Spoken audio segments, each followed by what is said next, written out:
Welcome back. सबसे पहले जिक्र करेंगे अमरीकी सदारती इंतखाबात के हवाले से। अमरीका का नया सदर कौन होगा? सुपर पावर की बागडोर किसके हाथ होगी?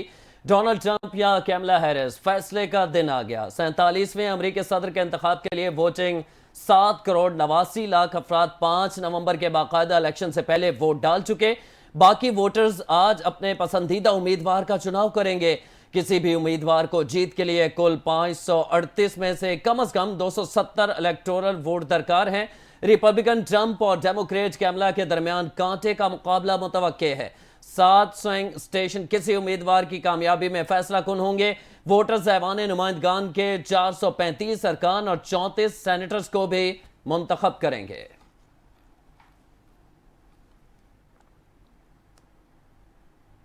खबर देंगे। सुप्रीम कोर्ट के 2 सीनियर तरीन जजेस जस्टिस मंसूर अली शाह और जस्टिस मुनीब अख्तर ने 26वीं आईनी तरमीम पर फुल कोर्ट बेंच के लिए chief justice of Pakistan justice Yahya Afridi को खत लिख दिया। दोनों सीनियर जजेस ने इसी हफ्ते 26वीं तरमीम का केस फुल कोर्ट में लगाने का मुतालबा कर दिया। खत में कहा गया है कि 21 अक्टूबर को आपसे प्रैक्टिस एंड प्रोसीजर कमेटी इजलास बुलाने की दरख्वास्त की गई। इजलास में 26वीं आईनी तरमीम के खिलाफ दरख्वास्तों को मुकर्रर करने पर गौर करना था। 4 नवंबर को आईनी तरमीम के खिलाफ दरख्वास्तों की समाअत मुकर्रर करने का हुक्म दिया। खत में मजीद कहा गया कि फैसले से मुतालिक रजिस्ट्रार ऑफिस को आगाह कर दिया गया, जिस पर अमल दरामद लाजमी है। इंतहाई अफसोस के साथ कहना पड़ रहा है फुल कोर्ट समाअत की कॉज लिस्ट जारी नहीं हुई। कमेटी इजलास का फैसला अब भी बरकरार है, जिस पर अमल दरामद लाजमी है। सीनियर जजेस की जानिब से खत में मुतालबा किया गया कि 26वीं आईनी तरमीम के खिलाफ दरखास्तों को रवा हफ्ते लाजमी समाअत के लिए मुकर्रर किया जाए। रजिस्ट्रार सुप्रीम कोर्ट कमेटी के 31 अक्टूबर के फैसले को वेबसाइट पर जारी करे।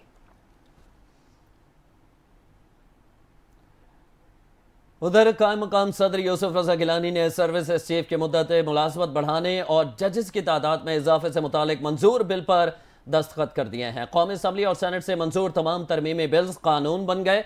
सुप्रीम कोर्ट में जजेस की तादाद बढ़ाने और सर्विसेज चीफ की मुद्दत मुलाजमत 5 साल करने का तरमीमी बिल मंजूर हो गया। कौमी असम्बली और सेनेट से तरमीमी बिल 2024 कसरत राय से मंजूर हुए। बिल के तहत सुप्रीम कोर्ट में जजेस की तादाद 17 से बढ़ाकर 34 कर दी गई। सर्विसेज चीफ के रिटायरमेंट के लिए 64 साल उम्र की हद भी खत्म कर दी गई। प्रैक्टिस एंड प्रोसीजर एक्ट और आर्मी एक्ट की तरमीम का बिल भी कसरत राय से मंजूर कर लिया गया।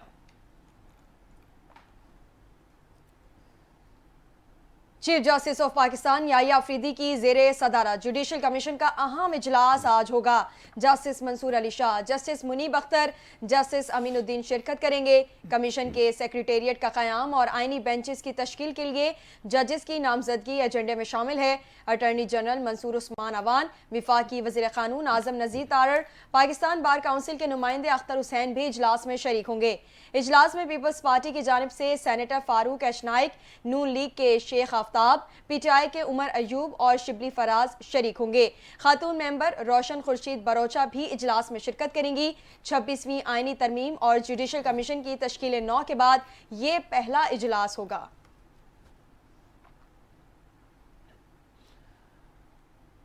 उधर पाकिस्तान तहरीक इंसाफ के रहनुमा आजम स्वाति को रिहाई के फौरी बाद दोबारा गिरफ्तार कर लिया गया है। डिस्ट्रिक्ट जेल अटक में कैद साबिक वफाकी वजीर आजम स्वाति को आज रिहा किया गया था। ताहम रिहाई के फौरी बाद अटक जेल के बाहर से टेक्सला पुलिस ने उन्हें दोबारा हिरासत में ले लिया है। गिरफ्तारी के बाद पुलिस की जानिब से आजम स्वाति को नामालूम मकाम पर मुंतकिल कर दिया गया। रहनुमा पीटीआई आजम स्वाति को थाना टेक्सला में दर्ज मुकदमे में गिरफ्तार किया गया। मुकदमा नंबर 2311 में 20 दफात लगाई गई हैं। गुज़िश्ता रोज इंसदाद दहशतगर्दी अदालत इस्लामाबाद ने आजम स्वाति की जमानत मंजूर की थी।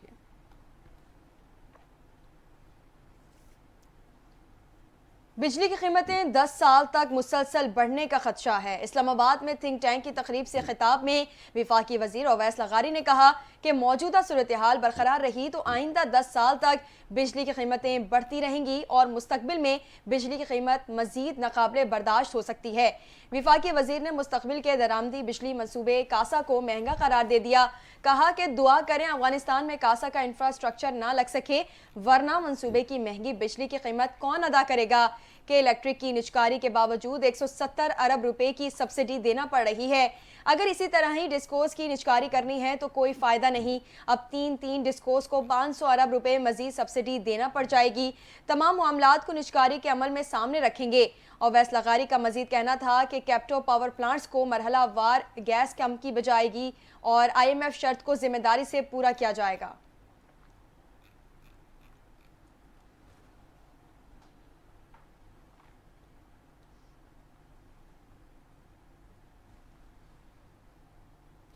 अफसोसनाक खबर से आपको आगाह करेंगे। मालाकंड के इलाके बटाखेला में फायरिंग से 5 अफराद जाँ बहक हो गए। पुलिस के मुताबिक वाकये में एक शख्स जख्मी भी हुआ है।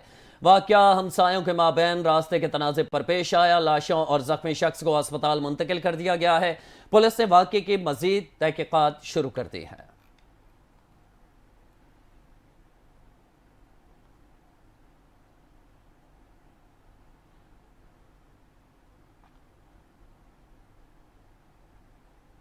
खबर देंगे, लाहौर एक बार फिर फजाई आलूदगी इंडेक्स में सबसे ऊपर। अमरीकी एयर क्वालिटी इंडेक्स के मुताबिक लाहौर में आलूदगी का स्कोर 609 है। लाहौर आइंदा 3 दिन तक तेज हवाओं की जद में रहेगा। स्मोक की सूरत हाल बदतरीन होने का खदशा। अमरीकी मौसमियाती इदारे ने खबरदार कर दिया है। आपको अहम खबर से आगाह कर रहे हैं लाहौर से। लाहौर में एक बार फिर फजाई आलूदगी इंडेक्स में सबसे ऊपर है। अमरीकी एयर क्वालिटी इंडेक्स के मुताबिक लाहौर में आलूदगी का स्कोर 609 है। लाहौर आइंदा 3 दिन तक तेज हवाओं की जद में रहेगा। स्मोक की सूरत हाल बदतरीन होने का खदशा है। अमरीकी मौसमियाती इदारे ने खबरदार कर दिया है। इसी पर तफसीलात जानते हैं अपनी नुमाइंदा गोहर सई से। जी गोहर, मजीद बताइएगा कि क्या अहवाल है स्मोक का लाहौर में? हाँ जी बिल्कुल, लाहौर एक बार फिर फिजाई आलूदगी इंडेक्स में सबसे ऊपर है और अमरीकी एयर क्वालिटी इंडेक्स के मुताबिक लाहौर में आलूदगी का स्कोर 609 है और लाहौर आइंदा 3 दिन तक तेज हवाओं की जद में रहेगा और इसके अलावा मौसम की सूरत हाल बदतरीन होने का भी खदशा है।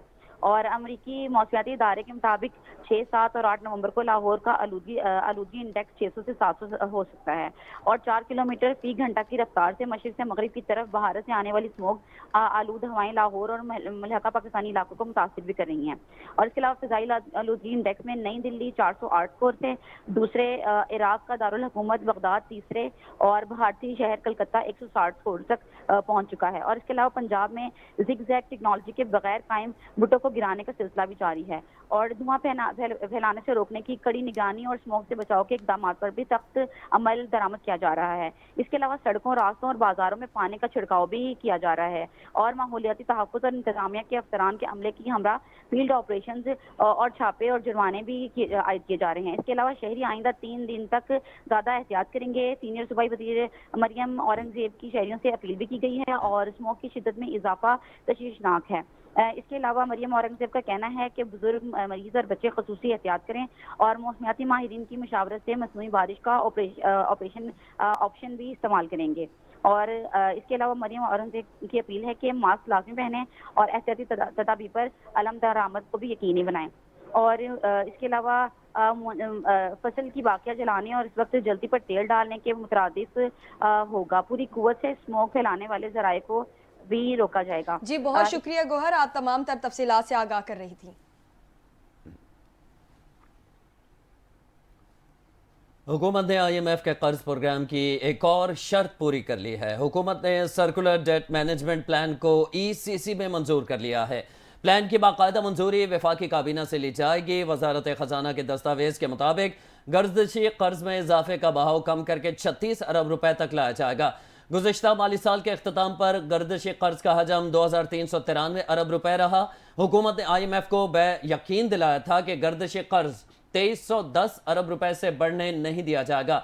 रवा माली साल गर्दिशी कर्ज में 1077 अरब रुपए इजाफे का इम्कान है। इजाफे को रोकने के लिए बिजली टैरिफ में इजाफा, लाइन लॉसेस में कमी और सब्सिडी में कटौती की जाएगी।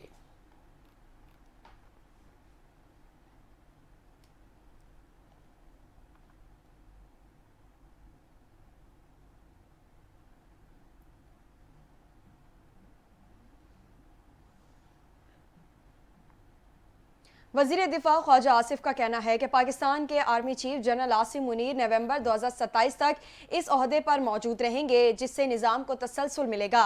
BBC को दिए गए एक इंटरव्यू में वजीर दिफा ने कहा कि चूंकि जनरल आसिम मुनीर को नवंबर 2022 के दौरान तैनात किया गया था, लिहाजा अब वो आर्मी एक्ट में तरमीम के बाद नवंबर 2027 तक आर्मी चीफ रहेंगे। ख्वाजा आसिफ का कहना था कि पाकिस्तान में एक्सटेंशन का सिलसिला अयूब खान के दौर में शुरू हुआ, उसके बाद 8-9 आर्मी चीफ्स को एक्सटेंशन दी गई। अयूब खान, जियाउल हक, मुशर्रफ ने खुद अपने आप को एक्सटेंशन दी। ये सारी एक्सटेंशन अफराद के लिए थी। अब हमने मुसल्लह अफवाज के तीनों बाजुओं के लिए कानून बना दिया है, हमने इसमें कोई तफरीक नहीं की है।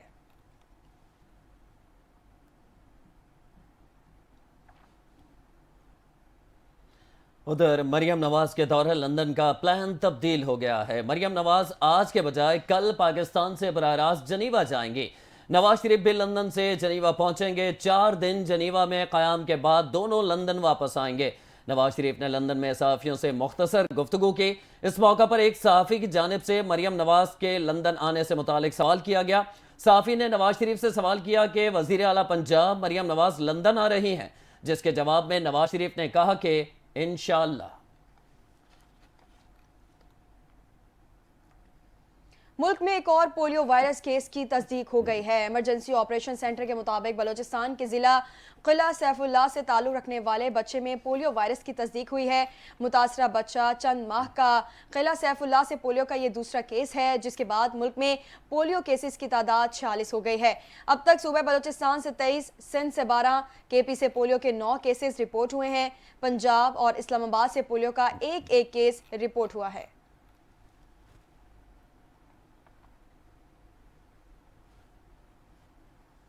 लाहौर को स्मोक के लिए नए स्पेल का खतरा है। दुनिया के आलूदा तरीन शहरों में लाहौर फिर सरे फहरिस्त आ गया है। महकमा माहौलियात ने लाहौर को दरपेश नए मसले पर नया रेड अलर्ट जारी कर दिया है। तर्जुमान के मुताबिक आइंदा 24 घंटों में भारतीय हवाओं का रुख पाकिस्तान की तरफ होगा, जिसके बाद शहर का एयर क्वालिटी इंडेक्स एक बार फिर शदीद मुतासर होगा। महकमा माहौलियात ने शहरियों को गैर ज़रूरी घरों से ना निकलने और मास्क लाजमी इस्तेमाल करने का मशवरा दिया है।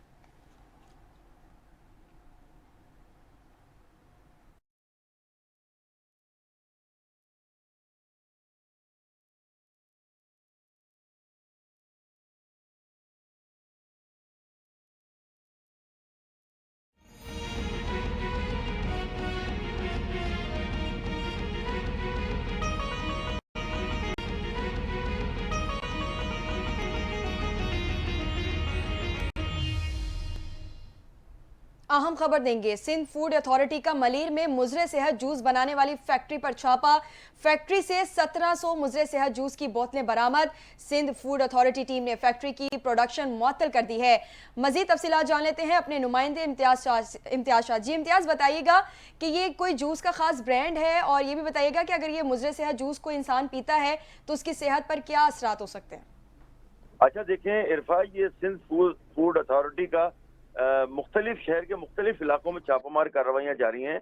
अच्छा, ये मुजरे सेहत जूस जो है वो मुख्तलिफ जो ब्रांड्स के ये बनाते हैं, और इस फैक्ट्री पर जो है सिंध फूड अथॉरिटी के जो नदीम असगर शर साहब हैं, इनकी सरबराही में ये सिंध फूड अथॉरिटी मलीर के इंचार्ज हैं, इनकी सरबराही में छापा मारा गया है। तो ये केमिकल मिला हुआ ये जूस, जो केमिकल मिला के जूस बनाकर ये फरोख्त कर रहे थे शहर भर में, इसमें जो है वो 1700 बोतलें जो बड़ी वाली वो उनको जाया किया गया है। उसके अलावा 2 लाख रुपए जो है वो इस फैक्ट्री पर जुर्माना भी किया गया, और 500 लीटर जो जूस तैयार किया गया था वो उसको जाया किया गया है। अच्छा, मैं आपको बताऊं कि क्योंकि मुजरे सेहत जूसेस जो बेच रहे हैं मुख्तलिफ ब्रांड के, वो सारे जो है वो जाली बन रहे हैं। और ये देखें, ये जो मलीर के इलाके में खास तौर से जो मिनरल वाटर और दीगर जो बोतलें, कोल्ड ड्रिंक की बोतलें, वो सारी की सारी मलीर, ये औरंगी टाउन, इसके अलावा दीगर जो मुजाफाती इलाके हैं शहर में, इनकी वहाँ फैक्ट्रियाँ हैं और वहाँ पर ये मिली भगत के साथ चला रहे हैं। लेकिन सिंध फूड अथॉरिटी ने अब ये बेड़ा उठाया हुआ है कि जो भी यहाँ पर जो मुजरे सेहत चीज बिकेगी या बनेगी, उसके खिलाफ वो कार्रवाई कर रहे हैं, और ये छापामार सिलसिला अभी भी जारी है। जी, बहुत शुक्रिया इम्तियाज, तमाम तर तफसीलात से आगाह कर रहे थे।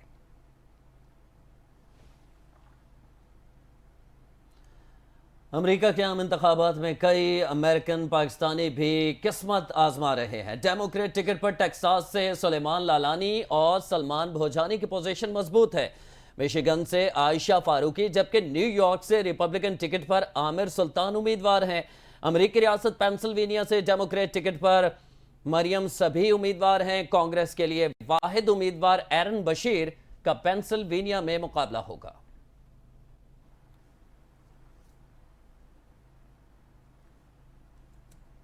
अमरीकी इंतखाबात पर अमन अमान और इलेक्शन अमले पर तशद्दुद के खदशात से निपटने के लिए गैर मामूली सिक्योरिटी इक़दाम किए गए हैं।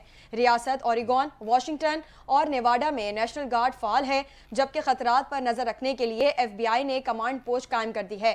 अमरीका भर में 1 लाख के करीब पोलिंग स्टेशन पर सिक्योरिटी बढ़ा दी गई है। पोलिंग अमले के लिए खुसूसी मुसल्लह टीमें तैनात हैं। इलेक्शन अमले की सिक्योरिटी के लिए 1000 पैनिक बटन्स मंगवाए गए। रिपोर्ट्स के मुताबिक गलत मालूमात से इलेक्शन अमले, वर्कर्स और उनके खानदानों को खतरा हो सकता है। वाशिंगटन में इलेक्शन के दौरान दिन और उसके हफ्तों बाद गैर यकीनी सूरत हाल का खदशा है।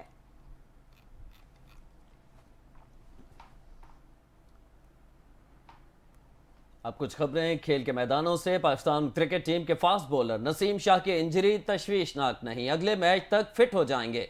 टीम जराए का कहना है कि फास्ट बॉलर के क्रैम्प्स पड़े हैं, लेकिन अगले मैच में वक्त है, वो फिट हो जाएंगे। मेलबर्न में ऑस्ट्रेलिया के खिलाफ पहले वनडे मैच के दौरान नसीम शाह को बॉलिंग के दौरान क्रैम्प्स पड़ गए थे, जिसकी वजह से वो अपना 8वां ओवर मुकम्मल न कर सके और मैदान से बाहर चले गए। वाज़ेह है कि पाकिस्तान और ऑस्ट्रेलिया के दरमियान दूसरा वनडे इंटरनेशनल मैच जुमे को खेला जाएगा।